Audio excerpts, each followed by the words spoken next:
A week after bashing Deion Sanders and saying that he was bad for football, Pat Narduzzi has to open his mouth yet again, this time bashing West Virginia. I'm going to get into that on the other side of the intro, even though I don't want to give the pompous asshole more publicity than he's due. This is for Cameron.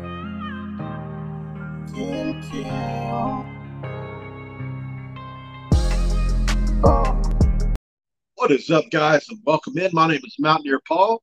You've landed yourself here again at Mountaineer Paul Talks Football. Welcome in, guys. Really appreciate you guys for stopping in Mountaineer Paul Talks Football today. We're here to talk about some backyard brawl, talking about some comments that were made. We're going to be talking about the game itself just a little bit.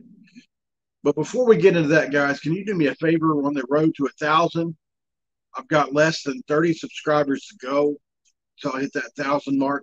Can you please subscribe to the channel, guys? Can't do that. Comment below. We'd really love to hear what you guys think about Pat Narduzzi and his loudmouth comments today. And last but not least, like the video, guys. We all know that helps with the algorithm. We all know that helps to push it out. One other thing I wanted to clarify is some people in the comment section have expressed that they can't afford to subscribe. It is free to subscribe to Mountaineer Paul Talks Football. Later down the line, I may start a Patreon on that line. But as of right now, the subscribe button is free. If you hit it, it will not ask you to pay for anything. A week ago, Pat Narduzzi said that Deion Sanders was bad for football. And his ability to control himself is so small that he had to call into a radio show to talk more about himself and the Pitt Panthers. Scholarhand wrote an article on it. A lot of people touched on it. I'm going to pull that up now. Pat Narduzzi blasts West Virginia fans during radio call-in. The Pitt head coach knows it's going to be a crazy atmosphere in Morgantown. After a 10-year hiatus, the backyard brawl returned to the gridiron last year at Acrisure Stadium in Pittsburgh.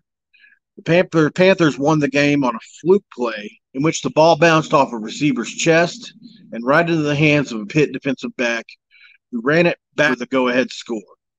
It was a game that West Virginia probably should have won, but they'll get their chance of revenge on September 16th when Pitt makes a 76-mile trip to Morgantown for another primetime matchup. Friday morning, Pitt head coach Pat Narduzzi surprised the crew at 93.7 The Fan by calling into the show to complain about Adam Crowley, a WVU fan, being employed by the Pittsburgh radio station.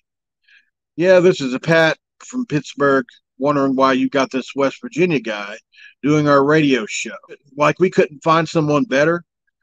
I mean, his parents were smart enough to go to Pittsburgh, but this guy couldn't get it done, huh? Crowley jabbed back by asking Narduzzi if he thinks Pitt fans will account for 75% of this year's brawl, which is typically the percentage of WVU fans in the crowd when the Mountaineers travel up the road to the home of the Pittsburgh Steelers. Well, there wasn't 75% here at Pittsburgh, but that's a whole other story, you know. You guys like to talk about crazy stuff a year later after it didn't go so good for you, Narduzzi said. But I don't think we'll travel as well down to Morgantown because of the smaller stadium size and the way that they treat fans down there.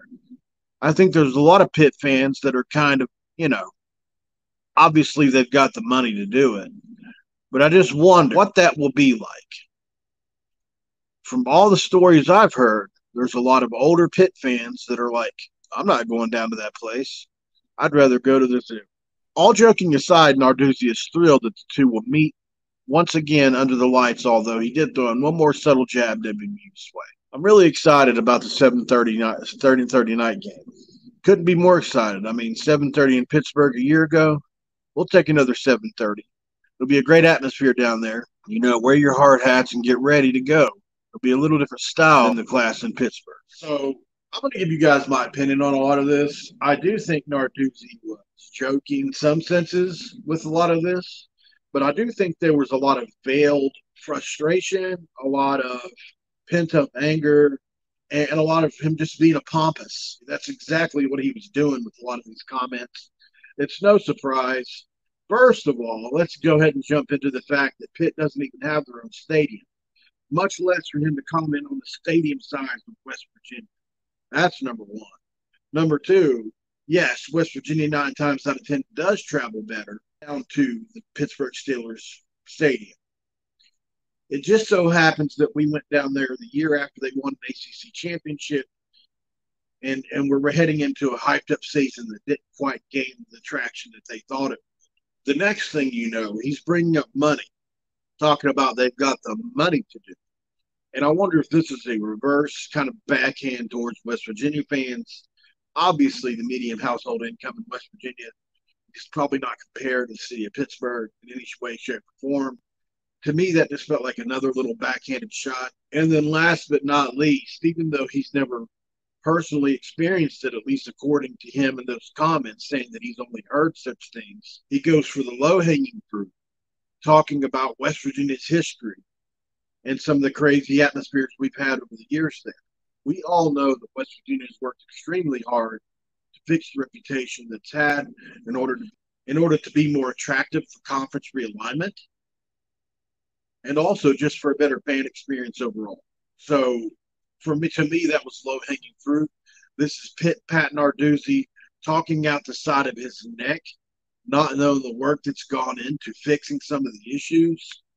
And whether he was joking or not, in my opinion, talking about them continues to create a stigma about West Virginia fans and its people.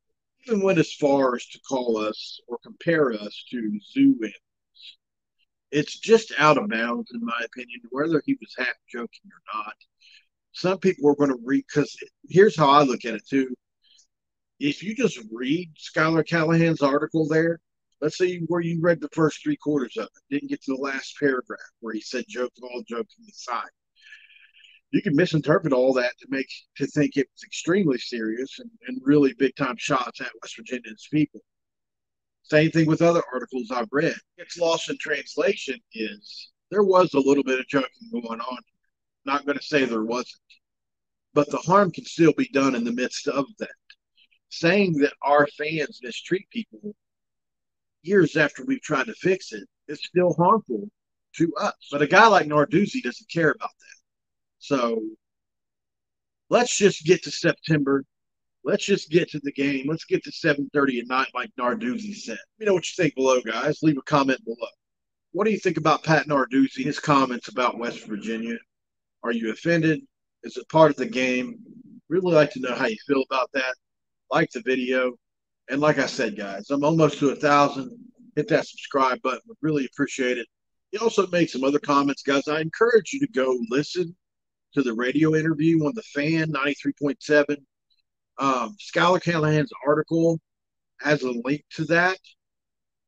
If you go listen to it, I think it'll give you a little bit different perspective on what was said. The thing that he talked about was the ability for West Virginia to run on Pitt. He kind of blamed that on being the first game of the year. I've got news for him. That's going to happen again this year if our offensive line stays healthy. We're going with the best running back rooms in the country. He can think what he wants to think, but he's getting ran on again this year. It's going to happen. Calling it now. Call it a hot take, whatever you want. But this has got me fired up, guys. I'm fired up for the backyard brawl. Not going to give a prediction just yet, but I did want to shine a light on some of these shady comments by Pat Narduzzi, joking or not, because I feel like he's a loudmouth. But West Virginia will have a chance to do that. No lights in Morgantown. This has been another edition of Mountaineer Paul Talk Football. This episode is over. I know. This is for Cameron. Tim Kim.